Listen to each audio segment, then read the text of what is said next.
여러분, 안녕하세요. 오늘부터 수열을 공부하게 될 건데요. 조금은 색다른 방법으로 학습해 보려 합니다. 개차소거법이라는 원리를 이용하여 수열의 원리와 맥을 꿰뚫는 방법으로 수열의 전 과정을 이해해 보려 합니다. 이 개차소거법의 원리는 배우기 어렵지도 않고 한번 이해해 놓으면 많은 수열 문제에 대해 적용하여 문제를 쉽게 풀 수 있는 힘이 될 수 있습니다. 그러기 위해 우리는 먼저 수열을 익히는데 꼭 필요한 연상 유칙을 익히려 합니다. 덧셈, 뺄셈, 연산이 약하고 기본적인 분배 법칙을 모른다면 인수분해와 2차 방정식이 풀릴 리가 없듯이 수열과 관련된 연산 과정에 꼭 필요한 연산 법칙이 있다라면 그것에 대해 먼저 충분히 학습할 필요가 있겠죠. 이를 위해 먼저 시그마와 파이의 의미와 속성을 알아보는 데에서 시작하려고 합니다. 시그마는 어떤 함수가 주어졌을 때 독립변수의 값을 순차적으로 대입해서 나오는 종속변수의 값을 모두 더하라는 뜻입니다. 가령 y는 2x 곱하기 1이라는 함수가 주어졌을 때 독립변수인 x에다가 1에서부터 3까지의 정수값을 순차적으로 대입하면 y는 3, 5, 7이라는 값을 얻게 되고, 이렇게 구한 y의 값을 모두 더하면 15라는 수치를 얻게 됩니다. 지금까지 우리가 수행한 수리연산 과정을 한마디로 표현하면 시그마를 이용하여 오른쪽과 같이 나타낼 수 있고 그 결과 값이 15가 된다는 것입니다. 즉, 시그마에 표현된 변수 x의 값을 1부터 3까지 순차적으로 증가시켰을 때 얻을 수 있는 2x 더하기 1의 값을 모두 더하라는 것을 이렇게 표현하고 있는 것입니다. 수열에서는 변수를 x가 아닌 k를 주로 사용하게 되는데, k라는 변수로 구성된 함수 fk에 대해 k의 값을 1부터 n까지 순차적으로 증가시켜 가면서 그 값을 모두 더하라는 수식을 일반화하면 시그마를 이용하여 이렇게 표현할 수 있게 됩니다. 이와 유사하게 파이는 어떤 함수가 주어졌을 때 독립변수의 값을 순차적으로 대입해서 나오는 종속변수의 값을 모두 곱하라는 수식을 표현할 때 사용합니다. 만약 화면에서와 같이 k는 1에서 3까지 변할 때 이 k의 파이를 구하라고 표현했다면 k의 값을 1에서부터 3까지 대입했을 때 나오는 이 k의 값을 모두 곱하라는 뜻이 되고, 이는 곧 2 곱하기 4 곱하기 6이라는 수식을 의미하는 것이며 그 결과값은 48이 된다는 것입니다. 따라서 k라는 변수로 구성된 함수 fk에 대해 k의 값을 1부터 n까지 순차적으로 증가시켜 가면서 그 값을 모두 곱하라는 수식을 일반화하면 화면과 같이 표현할 수 있습니다. 네, 그런데 만일 시그마와 파이 다음에 상수가 나오면 어떻게 될까요? 그때는 k의 값을 대입할 변수가 없으므로 그 상수를 단순히 n번 더하거나 n번 곱하라는 뜻이 됩니다. 즉, k는 1에서 3까지 시그마 5를 하라면 5를 3번 더하라는 뜻이 되므로 5 더하기 5 더하기 5가 되고 그 결과값은 15가 됩니다. 또한 k는 1에서 3까지 파이 1을 계산하면 1을 3번 곱하라는 뜻이 되므로 2 곱하기 2 곱하기 2가 되고 그 결과값은 8이 됩니다. 따라서 시그마와 파이 다음에 상수가 오는 경우를 일반화하면 화면과 같이 나타낼 수 있겠습니다. 마지막으로 연습 문제 하나 풀어보고 마치겠습니다. 이 문제에서는 k가 어디서부터 어디까지 변하는지가 중요하지 않습니다. 왜냐하면 이 함수의 변수는 오직 상수이기 때문에 k를 3에서부터 6까지 계속 증가시켜 대입해도 그 값은 언제나 5이기 때문입니다. 따라서 k가 몇 번에 걸쳐 변화하는지, 즉 n의 값을 구하는 것이 핵심이라 할 수 있습니다. 여기서 n의 값이란 k가 3에서 시작하여 6까지 올라갈 때까지 정수가 몇 개가 있는지를 구하는 것에 해당합니다. k가 3, 4, 5, 6으로 4번 변하기 때문에 n의 값은 4라는 것을 알 수 있습니다. 이를 일반화하여 구하면 600이 3 더하기 1이라는 수식을 통해 4라는 값을 얻게 됩니다. 따라서 위 문제의 답은 5 곱하기 4는 20이 되겠습니다. 오늘 강의는 여기서 마치겠습니다. 감사합니다. 안녕하세요. 이번 시간에는 시그마와 파이의 속성에 대해 알아보겠습니다. 먼저 시그마의 경우 더하는 속성을 지니고 있기 때문에 화면에서 보는 바와 같이 플러스 또는 마이너스로 연결된 두 개의 변수에 대해 각각 분리하여 적용할 수 있습니다. 마치 배분 법칙과 같은 원리라 하겠습니다.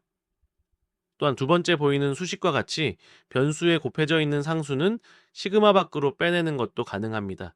이는 미리 곱하여 더하는 것과 다 더하고 곱하는 것은 같기 때문입니다. 예를 들어 k는 1에서 3까지 시그마 2k 플러스 1인 수식을 계산하는 경우 세 가지 방법으로 접근할 수 있겠습니다. 첫 번째로는 3 더하기 5 더하기 7로 계산하여 15라는 값을 구할 수도 있겠습니다. 두 번째는 배분 법칙을 이용하여 시그마 2K와 시그마 1로 분리한 후 시그마 2K와 시그마 1을 각각 계산한 후 더하여 15라는 값을 구할 수 있습니다. 또한 세 번째로는 2K에서 상수 1을 앞으로 빼내어 2 곱하기 시그마 K 더하기 시그마 1을 각각 계산하여 15라는 값을 구할 수 있겠습니다. 세 번째 방법은 지금까지 배운 시그마의 법칙을 모두 다 이용한 케이스라 하겠습니다. 따라서 시그마의 성질에 대해서는 A와 B가 각각 상수일 때 화면에서 보이는 바와 같이 일반화하여 정리할 수 있겠습니다. 다음으로 파이의 경우에는 곱하는 속성을 가지고 있기 때문에 x 곱하기 y와 같이 상호 곱해져 있거나 나누어져 있는 경우, 즉 곱하기 또는 나누기로 연결된 변수에 대해서는 각각 파이를 분리하여 적용할 수 있습니다.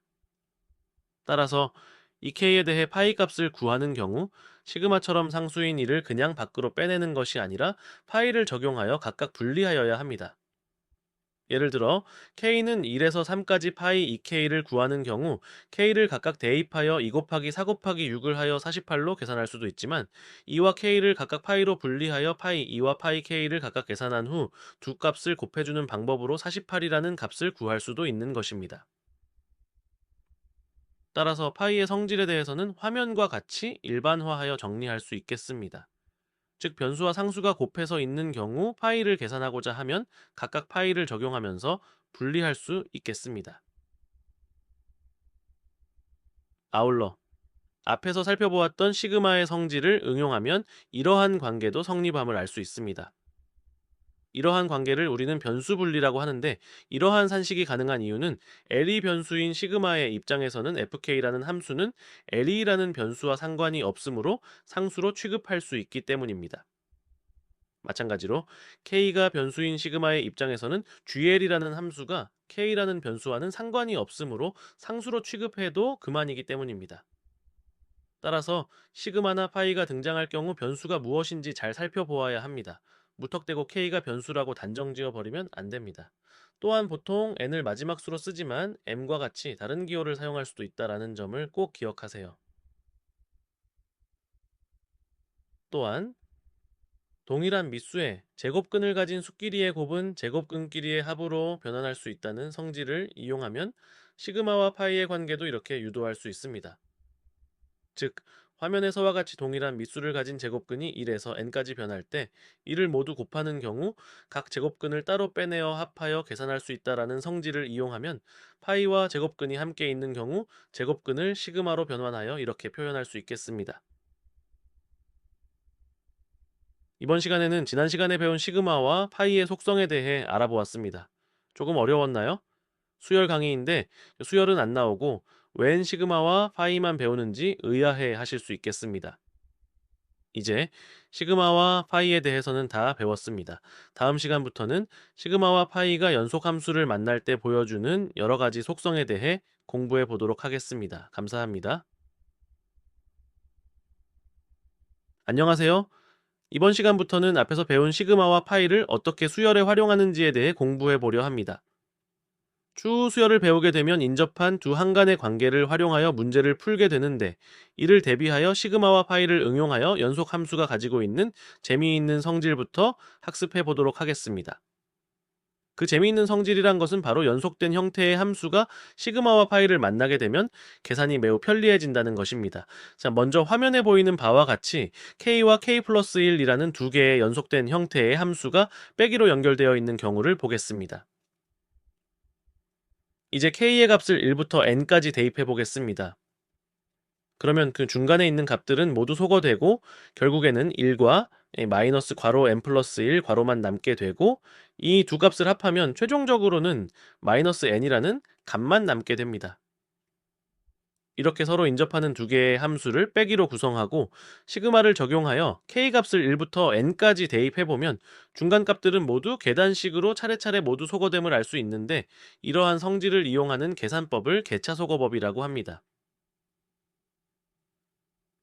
앞에 예에서는 큰 함수인 k 플러스 1이 뒤에 왔는데 그렇다면 순서를 바꿔 큰 함수가 앞에 오면 어떻게 될까요? 이번에는 좀 더 일반적인 방법으로 계차소거를 해보겠습니다. 이번 사례에서는 k가 2에서부터 시작하는데 보통 k의 값이 1부터 시작할 경우 시그마 안에 있는 함수 중 어느 하나의 결과치가 연기 나오게 되면 k는 2부터 시작하게 됩니다. 화면의 수식에서 k에 대해 2부터 n까지 도입해보면 중간 값들이 모두 소거되고 최종적으로는 n-1이라는 결과를 얻게 됩니다. 두 가지 경우를 모두 살펴보았을 때 큰 함수가 앞에 오나 뒤에 오나 개차소거법의 원리는 그대로 적용됨을 알 수 있습니다. 그렇다면 개차소거법을 좀 더 편리하게 사용할 수 있는 법칙 같은 것은 없을까요? 앞에서 살펴본 바와 같이 일일이 대입해 보면서 중간값을 소거하는 과정을 거쳐야 하는 걸까요? 여기서 법칙이라고 할 것까지는 없고 보다 간단히 결과를 알 수 있는 방법이 있습니다. 바로 큰 것은 큰 것끼리, 작은 것은 작은 것끼리 대입하는 방법입니다. 즉, 연속된 함수의 순서에 상관없이 k가 시작되는 값을 작은 함수에 넣고 k가 끝나는 값을 큰 함수에 넣으면 그 결과를 쉽게 알 수 있게 됩니다. 이 방법대로 앞에서 풀어본 예제를 풀어보면 왼쪽 식은 n이라는 결과를 바로 얻을 수 있고 오른쪽 식은 마이너스 n이라는 결과를 바로 얻을 수 있습니다. 실제로 앞서 설명한 개차소거법에 따라 계산해보면 이 규칙이 맞다는 것을 금방 알 수 있을 것입니다. 그렇다면 파이의 경우는 어떠할까요? 파이는 곱하기를 하는 수식이므로 화면에서 보이는 바와 같이 연속된 함수가 나누기로 연결되어 있는 경우 개차소거법을 적용할 수가 있습니다. 네. 화면에 보이는 수식에 k는 1부터 n까지 도입해보면 이렇게 됩니다. 그 결과가 어떻게 나타나는지 보면 파이의 경우에도 큰 것은 큰 것끼리, 작은 것은 작은 것끼리 대입하는 방법이 그대로 적용된다는 것을 알 수 있습니다. 마지막으로 개차소거법을 적용하기 위한 조건을 정리해 보겠습니다. 연속함수의 빼기에는 시그마를 적용하고 연속함수의 나누기에는 파이를 적용합니다. 그리고 큰 함수에 큰 수, 작은 함수에 작은 수를 대입하면 끝입니다. 이번 시간에는 개차소거법에 대해 공부해 보았습니다. 오늘은 이것으로 끝! 감사합니다. 안녕하세요. 우리는 이전 시간에 연속함수의 개차소거법에 대해 배웠습니다. 그런데 개차소거법을 쓰기 위해서는 연속함수인지 아닌지를 판정하는 것이 매우 중요한 일이 될 것입니다. 그래야만 큰 것끼리, 작은 것끼리 대입하여 매우 쉽게 계산을 할 수 있게 되니까요. 그렇다면 연속함수인지 아닌지 판단하는 기준은 무엇일까요? 무조건 1의 차이만 있으면 연속함수가 되는 걸까요? 우리는 우선 두 개의 1차 함수끼리 연속함수인지 여부를 알아보겠습니다. 예를 들어 2k와 2k 플러스 1은 연속함수에 해당하는 것일까요? 이 두 개의 함수가 연속된 함수인지를 알아보기 위해서는 화면처럼 k값을 일단 3-4개 정도 넣어보면 됩니다. 그 결과를 보면 그냥 보더라도 중간에 소거될 값들이 전혀 보이지 않음을 알 수 있습니다. 결국 두 함수는 연속함수가 아닙니다. 이번에는 2k-1과 2k 플러스 1을 따져보겠습니다. 화면과 같이 k값을 3개 정도 넣어보면 서로 중복되는 부분이 보이기 시작합니다. 만약 이 두 개의 함수가 빼기로 연결되어 있다면 빨간 줄처럼 같은 값들을 소거할 수 있게 됩니다. 결국 이 두 개의 함수는 서로 연속된 함수라 할 수 있습니다. 앞에서 살펴본 예를 통해 우리는 연속함수 여부에 대해 이렇게 추론할 수 있을 것입니다. ak 플러스 b 그리고 ak 플러스 c라는 두 개의 함수가 공통된 개수 a를 가지는 경우 상수항끼리의 차이가 변수 앞의 개수 a와 일치한다면 이 두 개의 함수를 서로 연속된 함수라고 판단할 수 있을 것입니다. 앞에서 살펴보았던 2k-1과 2k 플러스 1의 경우를 다시 보겠습니다. 상수가 큰 쪽에서 작은 쪽을 빼면 1 빼기 마이너스 1은 2가 되어 변수인 k 앞의 개수인 이와 같은 값임을 알 수 있습니다. 따라서 연속함수에 해당합니다. 그렇다면 2k 플러스 1과 2k 플러스 3은 연속함수일까요? 앞에서 학습한 배로 상수가 큰 쪽에서 작은 쪽을 차감하면 3 빼기 1은 2가 되고 이는 k 앞의 개수 2와 동일하므로 연속함수에 해당합니다. 같은 원리라면 2k와 2k 플러스 2는 연속함수에 해당할까요? 앞에서 학습한 대로 상수끼리 빼면 개수의 숫자와 동일합니다. 따라서 연속함수가 맞습니다. 이번에는 변수 앞의 개수가 3인 경우를 보겠습니다. 만일 3k-1과 3k 플러스라는 두 개의 함수가 있을 경우 이 두 개의 함수는 연속함수에 해당하는 걸까요? 잘 모르겠거나 미심쩍으면 k의 3개 정도 값을 대입해보면 금방 알 수 있습니다. 실제로 값을 대입해보면 화면과 같이 인접된 값 중에서 중복되는 숫자들이 보이고 이들 두 함수가 빼기로 연결되어 있었다면 서로 소거할 수 있음을 쉽게 알 수 있습니다. 따라서 연속함수에 해당한다고 볼 수 있습니다. 앞에서 살펴본 규칙에 따라 적용해보면 2 빼기 마이너스 1은 3이고 이는 k 앞의 개수인 3과 동일하므로 연속함수에 해당한다고 판정할 수 있습니다. 따라서 앞에서 정의했던 규칙이 그대로 들어맞음을 알 수 있습니다. 이로써 1차 함수끼리 연속함수인지 판정하는 방법은 이제 완벽히 정리되었다고 할 수 있습니다. 이번 시간에는 두 개의 1차 함수끼리 연속함수에 해당하는지 판단하는 기준에 대해 살펴보았습니다. 다음에는 2차 함수 이상의 경우 연속함수인지 여부를 어떻게 판단할 수 있는지 살펴보도록 하겠습니다. 오늘도 학습하시느라 고생하셨습니다. 여러분의 진전을 응원하겠습니다. 감사합니다. 안녕하세요. 이번 시간에는 2차 함수 이상인 경우에 어떻게 연속함수인지 아닌지를 판단할 수 있는지 알아보기로 하겠습니다. 우선 결론부터 말씀드리면 2차 함수 이상인 경우 인수분해된 모습이 동일한 형태이면서 각 항이 연속함수 꼴로 매칭되면 연속함수라 할 수 있습니다. 예를 들어 화면에 보이는 두 개의 함수는 연속함수일까요? 이 두 개의 함수는 첫 항과 둘째 항이 플러스 1씩 올라가는 모습이 동일하고 각 함수의 첫째 항끼리 둘째 항끼리 연속함수 꼴이 성립하기 때문에 연속함수라고 할 수 있습니다. 그렇다면 k-1 곱하기 k 플러스 1과 k 곱하기 k 플러스 2는 연속함수일까요? 우선 개수가 1인 1차 함수이면서 각 항이 플러스 2씩 올라가는 모습이 동일합니다. 다음으로 두 개 함수의 첫 항인 k-1과 k, 그리고 둘째 항인 k 플러스 1과 k 플러스 2는 각각 연속함수 관계가 성립합니다. 따라서 이 두 개의 함수는 연속함수가 맞습니다. 맞는지 검증해보고 싶다면 일단 한번 대입해보면 바로 알 수 있습니다. 대입하는 것은 많이도 필요 없습니다. k의 숫자 3개 정도만 대입해보면 연속함수인지 금방 판가름이 납니다. 화면에서 보다시피 연속함수라는 것을 바로 알 수 있습니다. 그렇지만 우리는 규칙을 알고 있어야 합니다. 그것이 곧 원리를 이해하는 힘이 되기 때문입니다. 그렇다면 화면에 보이는 두 함수는 연속함수일까요? 우선 인수분해된 모습을 보면 개수가 2인 1차 함수이면서 각 항이 플러스 2씩 올라가는 모습이 동일합니다. 다음으로 두 함수의 첫 항인 2k-1과 2k 플러스 1, 그리고 둘째 항인 2k 플러스 1과 2k 플러스 3은 각각 연속함수 관계가 성립합니다. 따라서 앞에서 배운 규칙에 따르면 이 두 함수는 연속함수가 맞습니다. 네. 마지막으로 화면에 보이는 이 함수는 연속함수 관계가 성립할까요? 각 항에서 k끼리 연속함수 관계가 성립하고 전체 함수의 모양도 같습니다. 그렇다면 연속함수가 맞습니다.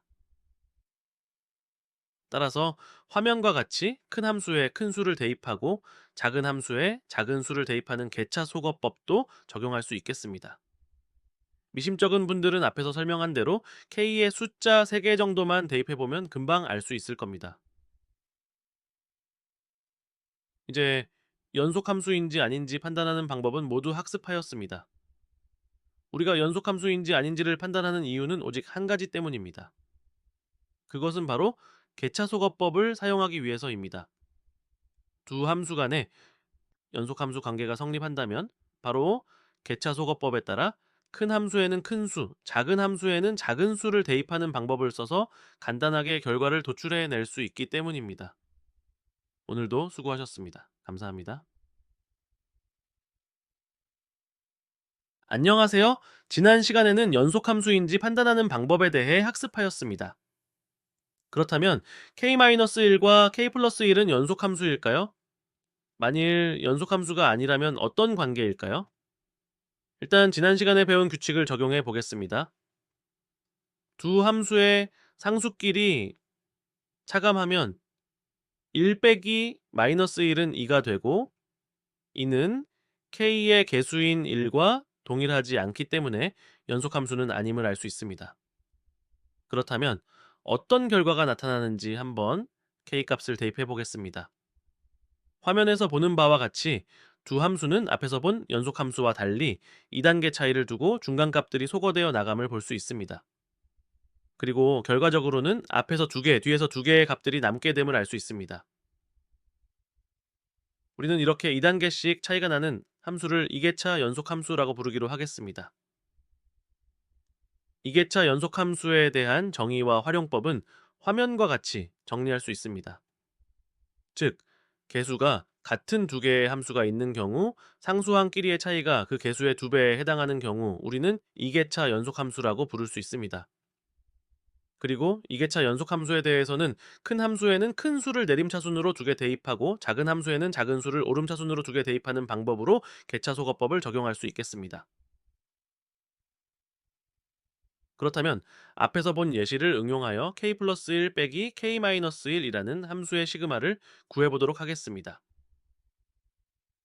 2개차 연속함수는 큰 수를 한 단계씩 내려가며 2번, 작은 수를 한 단계씩 올려가며 2번을 대입하면 된다 라고 하였습니다.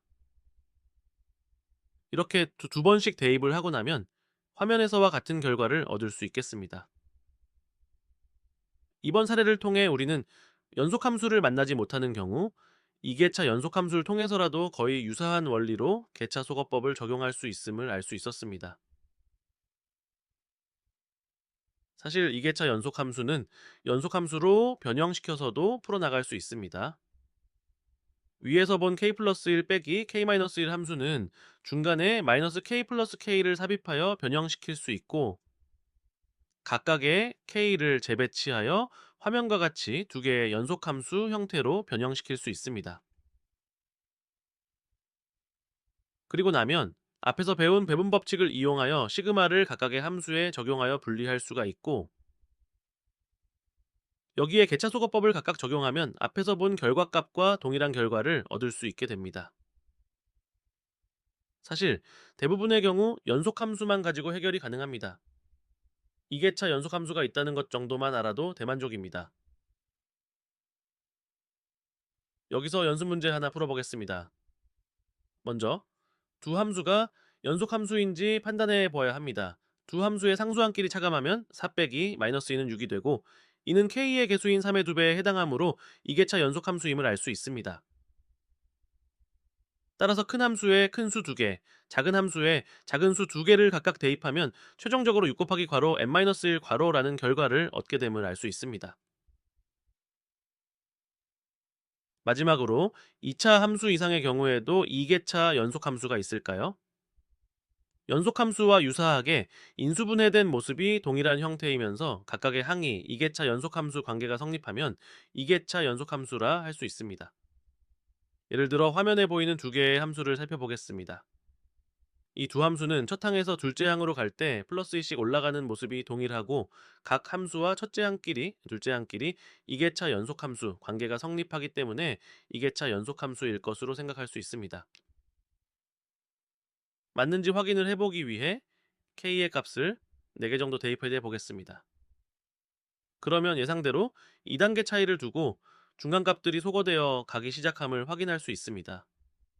따라서 2개차 연속함수가 맞다는 것을 알 수 있습니다. 2개차 연속함수가 어려우신 분들은 이런 것이 있구나 하는 정도로만 알아두시고 후에 다시 학습하셔도 됩니다. 새로운 개념을 익히느라 고생 많으셨습니다. 감사합니다. 안녕하세요. 지난 시간까지 우리는 시그마와 파이에 대해 알아보고 개차소거법에 대해 공부하였습니다. 그리고 개차소거법을 적용하기 위한 조건으로 연속함수인지 여부를 판단할 수 있는 방법에 대해서도 알아보았습니다. 그렇다면 시그마와 파이를 가장 잘 이용하기 위한 길은 바로 연속함수가 나와주는 것이라 하겠습니다. 그렇지만 시그마와 파이 뒤에 언제나 연속함수가 나오라는 법은 없겠지요? 화면에서와 같이 k라는 함수에 대해 1부터 10까지 시그마를 적용하는 경우를 살펴보겠습니다. 특별한 방법이 없다면 시그마의 정의에 따라 k의 1부터 10까지 대입하고 이를 전부 더해서 55라는 결과를 얻어야 할 것입니다. 그렇다면 시그마와 파이 안에 연속함수가 나오지 않는다면 앞에서 배운 개차소거법은 무용지물이 될까요? 그렇지 않습니다. 시그마와 파이 안의 함수가 연속함수가 아닌 경우에는 연속함수 형태로 분리하거나 변형해 준 후에 개차소거법을 적용하는 방법이 있습니다. 이제부터는 그 방법을 알아보려 합니다. 우선 이번 시간에는 먼저 정수함수를 연속함수 형태로 변형시키는 방법을 알아보도록 하겠습니다. 앞에서 살펴본 k라는 함수를 우선 연속함수 형태로 변형시켜 보겠습니다. 정수 형태의 함수는 자기 자신은 통째로 놔두고 앞뒤로 연속함수 꼴이 되는 한 항씩을 곱셈으로 늘려 두 개의 함수를 만듭니다. 그리고 이렇게 만들어진 두 개의 함수를 가지고 큰 함수에서 작은 함수를 빼기로 연결하면 연속함수를 만들 수 있습니다. 그렇다면 이렇게 만들어진 k 곱하기 k 플러스 1 빼기 k 마이너스 1 곱하기 k라는 함수와 원래 k라는 함수와는 어떤 관계일까요?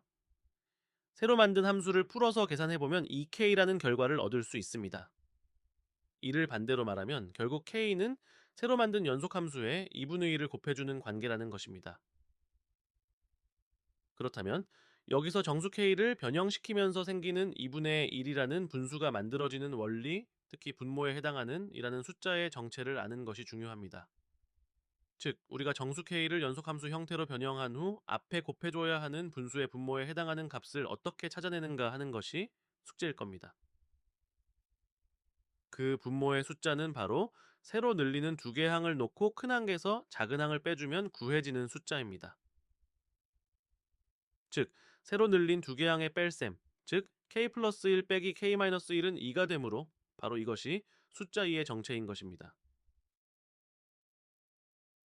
이제 k를 변형시킨 상태에서 개차소거법을 적용하여 큰 것끼리 작은 것끼리 대입해보면 2분의 1 곱하기 n 곱하기 n 플러스 1이라는 결과를 바로 얻을 수 있습니다.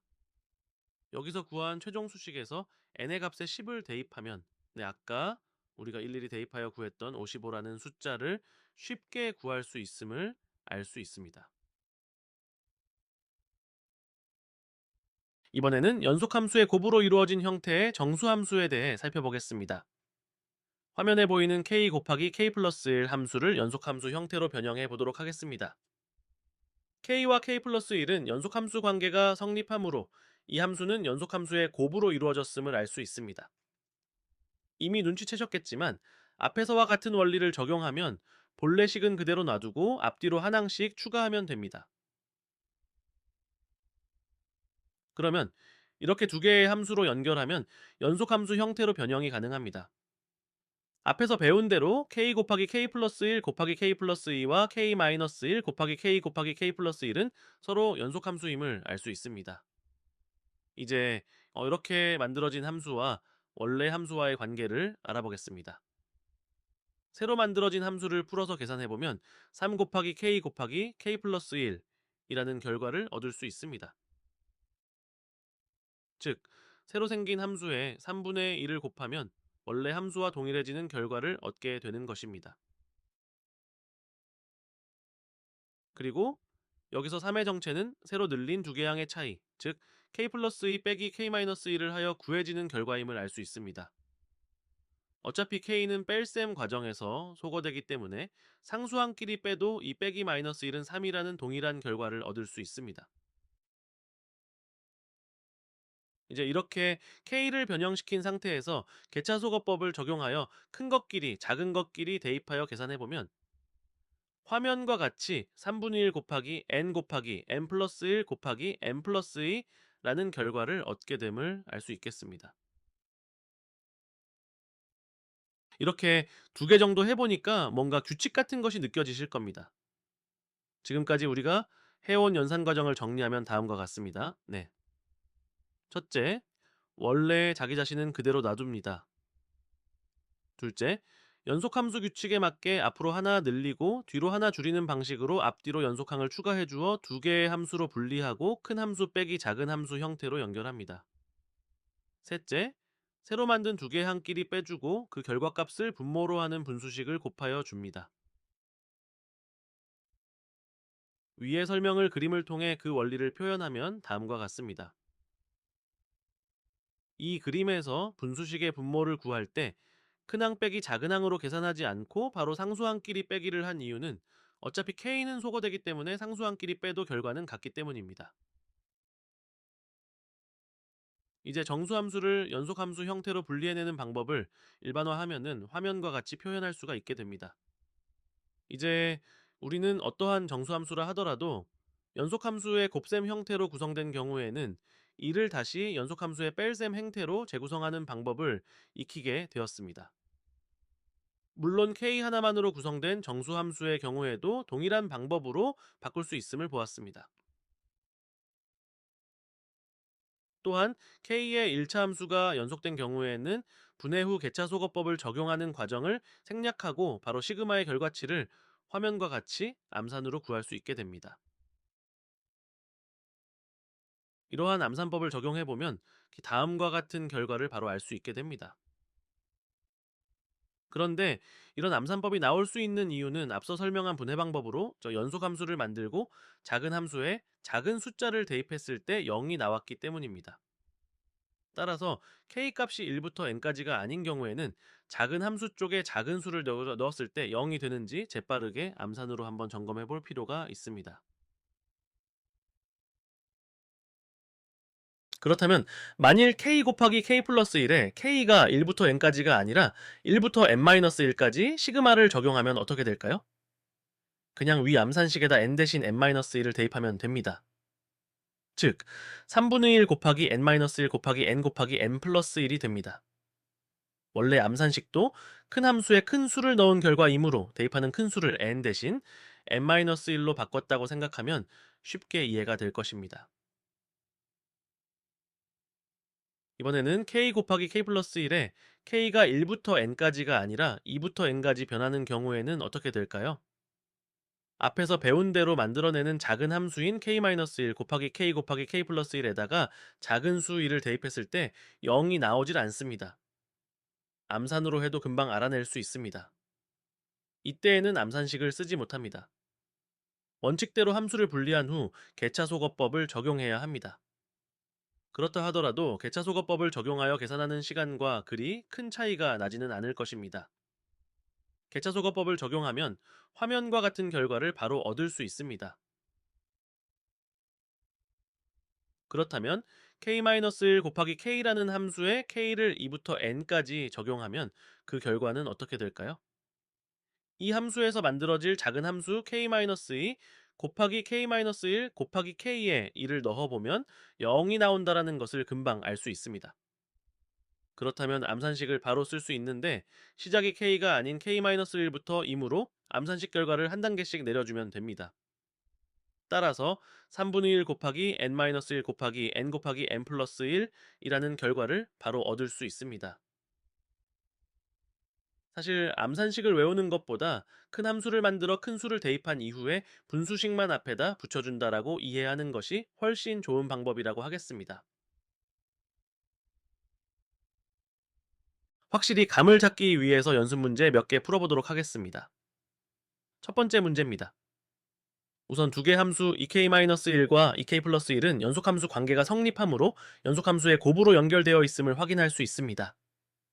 그러면 앞에서 배운 규칙에 따라 큰 함수 빼기 작은 함수 형태로 변환할 수 있고 새로 생긴 항들끼리의 차이는 3 빼기 마이너스 3은 6이 됨을 알 수 있습니다. 이제 시그마를 적용하고 개차소거법을 이용하여 큰 함수의 큰 수, 작은 함수에 작은 수를 대입하면 최종적으로 화면과 같은 결과를 얻게 됩니다. 두 번째 연습 문제를 풀어보도록 하겠습니다. 우선 3k-1과 3k+2는 연속함수 관계가 성립하므로 연속함수의 곱으로 연결되어 있음을 알 수 있습니다. 그러면 앞에 배운 대로 큰 함수 빼기 작은 함수 형태로 변형할 수 있고, 새로 생긴 항들 간의 차이를 구하면 5 빼기 마이너스 4는 9가 됩니다. 이제 시그마를 적용하고 개차소거법을 이용하면 화면과 같은 최종 결과를 얻을 수 있게 됩니다. 지금쯤이면 시그마를 적용하고 개차소거법을 대입한 결과가 머릿속에서 바로 이루어지고 있을 것이라 믿습니다. 마지막 연습 문제입니다.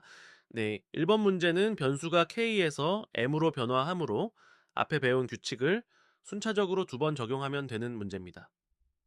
어려워 보이지만 사실 간단한 문제라 하겠습니다. 이번 문제는 변수가 하나 더 늘어나면서 한 번 더 규칙을 적용하면 되는 문제입니다.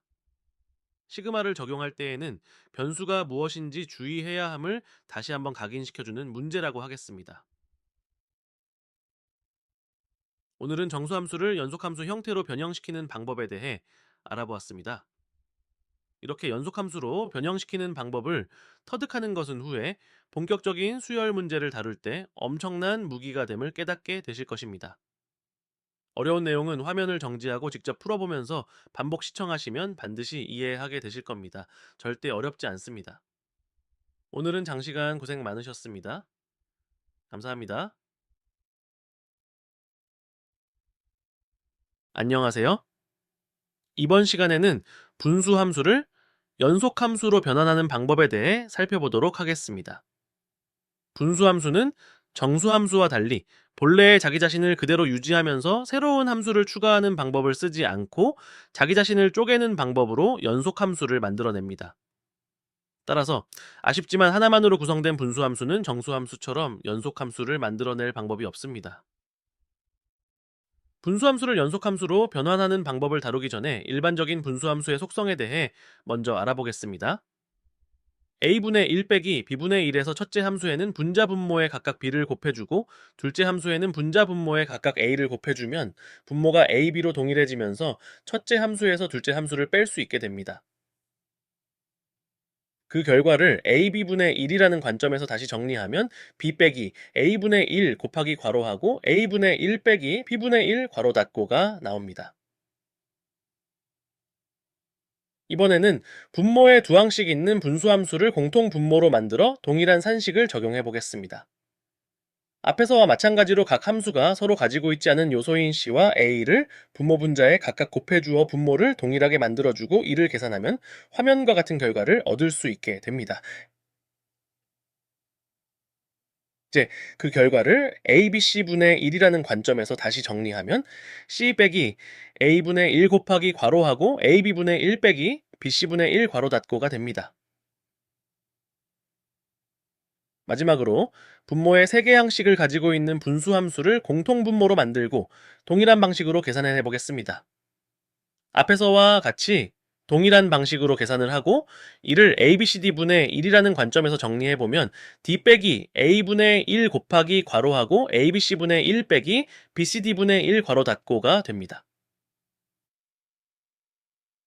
이제 앞에서의 계산 과정을 통해 눈치챘겠지만 분수함수는 2개 이상의 연속함수가 곱셈으로 연결되어 있을 때 양쪽 끝에 변수만 각자 차지하고 가운데 부분은 같이 공유하는 방식으로 분리가 가능합니다.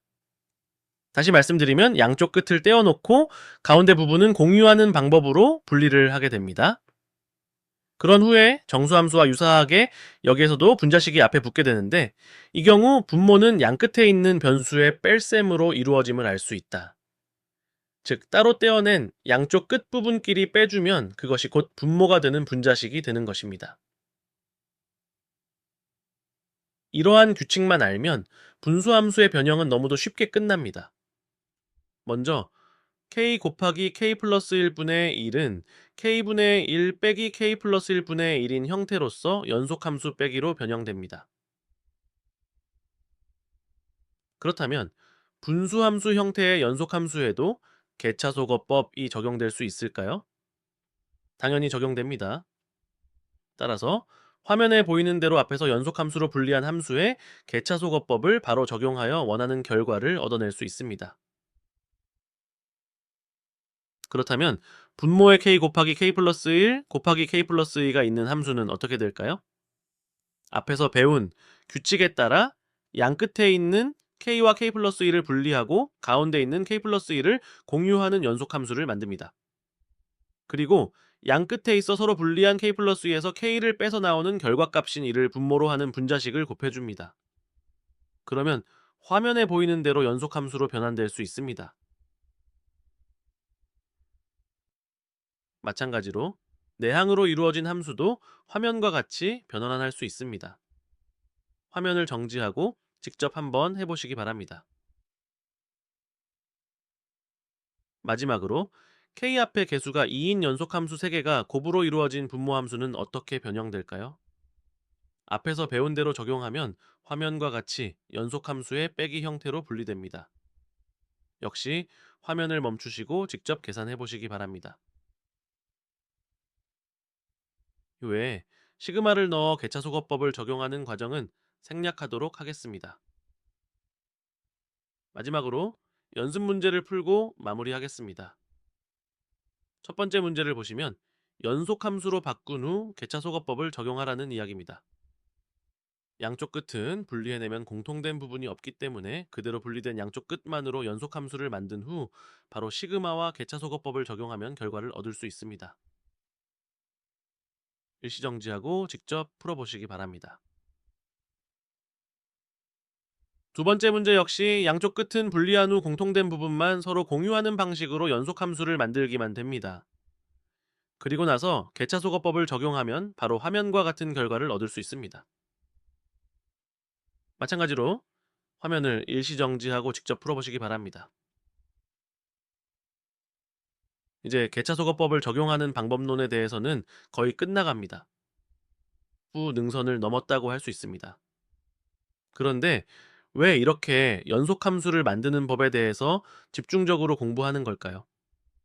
그 이유는 얼마 뒤에 나오겠지만 수열은 기본적으로 연속함수이기 때문입니다. 오늘도 고생하셨습니다. 감사합니다. 안녕하세요. 이번 시간에는 나머지 유형의 함수들을 연속함수로 변형하는 방법을 공부하겠습니다.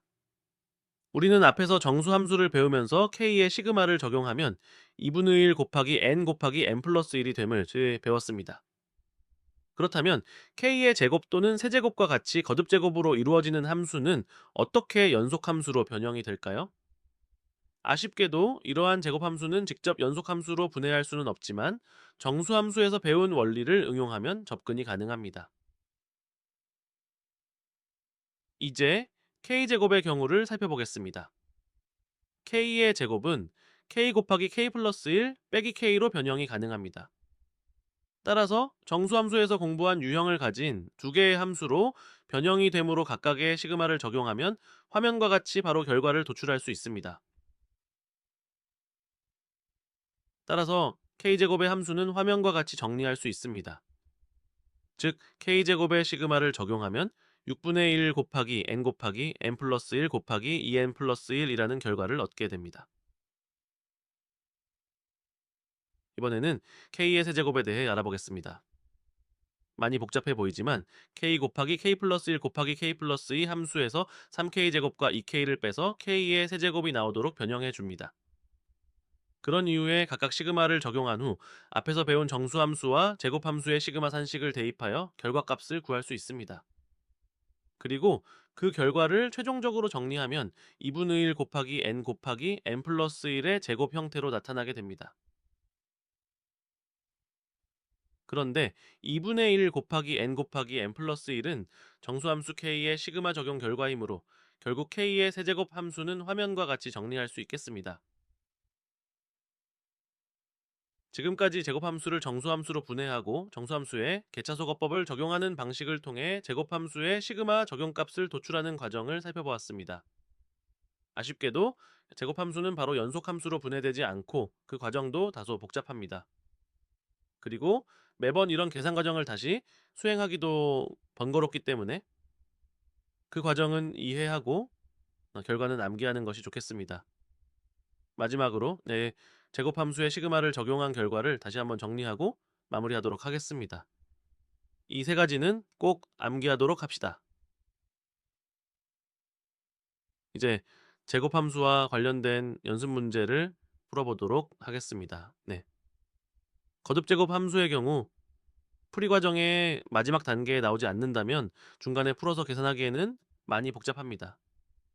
따라서 거듭제곱 함수가 보인다고 무턱대고 위에 산식대로 풀려고 하지 말고 가급적 시그마의 성질 등을 잘 이용하여야 계산하여야 합니다. 우선 문제를 잘 살펴보면 시그마의 시작은 같으나 끝이 n과 n-1로 다릅니다. 따라서 이런 경우에는 우선 끝을 일치시키면 두 개의 식을 하나의 시그마로 합할 수가 있게 됩니다. 따라서 첫 번째 산식에 n을 대입하면 그 값이 n제곱 플러스 1이 되므로 이 값을 분리하면 k는 1부터 n-1까지 시그마를 적용하는 것으로 바꿀 수 있습니다. 그러면 k제곱 플러스 1과 k제곱 마이너스 1이라는 두 개의 함수를 시그마로 묶을 수 있게 되고 결국 상수 2에다가 시그마를 적용하는 것이 되므로 이 곱하기 n-1로 나오게 됩니다. 여기에 앞에서 분리해냈던 n제곱 플러스 1을 더해주면 결국 n제곱 플러스 2n 마이너스 1이라는 결과를 얻을 수 있게 됩니다. 다음은 지수함수를 연속함수로 변형하는 방법에 대해 알아보겠습니다. 지수함수란 시의 k제곱과 같이 변수인 k가 지수의 위치에 있는, 즉 변수가 제곱으로 변해가는 함수를 말합니다. 이러한 지수함수를 연속함수 형태로 변형하는 방법은 오히려 간단한데 c-1이라는 함수를 곱해주어 지수의 모양이 연속함수가 되도록 바꾸어주면 되는 것입니다. 즉 화면에서와 같이 c의 k 플러스 1 제곱 빼기 c의 k 제곱 형태가 되도록 연속함수 형태로 변형이 가능합니다. 예를 들어 3의 k-1 제곱 함수의 경우라면 앞에서 말한 c의 값이 3이므로 3-1을 각각 분자 분모에 곱해줍니다. 그러면 2분의 1이 시그마 앞으로 빠질 수 있고 우리는 3의 k제곱과 3의 k-1이라는 연속함수의 빼기를 구할 수 있습니다. 이제 여기에 개차소거법을 적용하기만 하면 바로 2분의 1 곱하기 3의 n제곱 마이너스 1이라는 결과를 도출해낼 수 있습니다. 지수함수와 관련된 연습 문제를 풀어보도록 하겠습니다. 앞에서 설명한 대로 제곱함수나 지수함수가 나오면 무조건 시그마를 계산하려고 하지 말고 어떻게 연속함수로 바꿀 수 있는지 잘 고민해 보아야 합니다. 먼저 첫 번째 문제를 보겠습니다. 첫 번째 산식과 두 번째 산식이 연속함수 꼴이 되도록 만들려면 두 번째 산식이 k-1 곱하기 2의 k-1 제곱꼴로 바뀌어야 합니다. 그렇게 두 번째 산식을 변형하면 2의 k-1 제곱이 남게 되는데 이는 앞에서 배운 제곱함수 변형 방법을 이용하여 다시 연속함수 형태로 만들어줍니다. 그러면 우리는 연속함수의 빼기 모양을 가지는 두 개의 함수를 얻게 되는데 이제 시그마를 적용하면 개차소거법에 따라 아주 간단히 결과를 얻게 됩니다. 시그마를 보게 되면 가장 먼저 해야 할 것은 어떻게든 연속함수의 빼기 형태로 변형시키는 것이라는 점을 꼭 기억하시기 바랍니다. 두 번째 문제를 잘 살펴보면 괄호 안의 두 번째 시그마의 변수는 n입니다. 따라서 m제곱은 상수와 마찬가지인 셈이므로 두 번째 시그마 밖으로 빼낼 수 있습니다. 그러면 m제곱이라는 제곱함수와 3의 n제곱이라는 지수함수의 곱으로 바꿀 수 있게 됩니다. 이제 앞에서 배운 규칙을 적용하면 바로 결과를 구할 수 있을 것입니다. 지금쯤 연속함수가 나오면 거의 암산에 가깝게 시그마를 적용한 결과값을 구할 수 있을 거라고 생각됩니다. 이로써 지수함수까지 마쳤습니다. 마지막으로 무리함수에 대해 살짝 살펴보겠습니다. 무리시간에 변수가 들어가 있는 무리함수의 경우 일반화된 연속함수로의 변형 방법이 존재하지는 않습니다. 다만 분모의 무리수끼리 덧셈으로 연결되어 있을 경우 이를 유리식으로 변환하는 무리수의 유리화 과정을 응용하면 연속함수 형태로 변형 가능합니다. 따라서 무리식을 만나면 일단 유리화를 해야 한다는 사실을 기억하시기 바랍니다. 무리식의 유리화란 화면에 보이는 속성을 이용하는 것을 말합니다. 따라서 무리시간에 들어있는 연속함수의 경우 분모가 플러스로 연결되어 있다면 화면에서 보이는 대로 유리화 과정을 통해 분모를 1로 만들고 반대로 분자를 연속함수의 빼기 형태로 변환할 수 있습니다. 이제 마지막으로 무리수 함수와 관련된 연습 문제를 풀어보고 마치도록 하겠습니다. 문제를 잘 살펴보면 마지막 항을 k를 변수로 하는 함수로 바꾸고 k는 2에서 n-1까지 시그마를 적용하라는 뜻입니다. 따라서 연속 함수의 더하기가 분모로 오는 무리수 함수 형태로 정리할 수 있으며 앞에서 배운 대로 유리화 과정을 거치면 연속 함수의 빼기 형태로 변형이 가능합니다. 이제 개차소거법을 적용하기만 하면 바로 루트 n-1이라는 결과값을 바로 얻을 수 있습니다. 이것으로 시그마와 파이의 속성, 그리고 개차소거법과 연속함수를 만드는 방법 등 수열과 관련된 모든 선행 과정을 마치셨습니다. 그동안 다소 지루하고 힘드셨을 텐데 다음 시간부터는 진짜 본격적으로 수열을 다루게 될 것입니다. 그리고 지금까지 학습한 내용이 수열을 배우는데 얼마나 필요한 내용이며 얼마나 큰 힘이 되는지 하나하나 적용해보면서 느끼게 될 것입니다. 그동안 정말 고생 많으셨습니다. 이 강의를 알고 학습하고 계신 분들의 진전과 행운을 바라겠습니다. 감사합니다.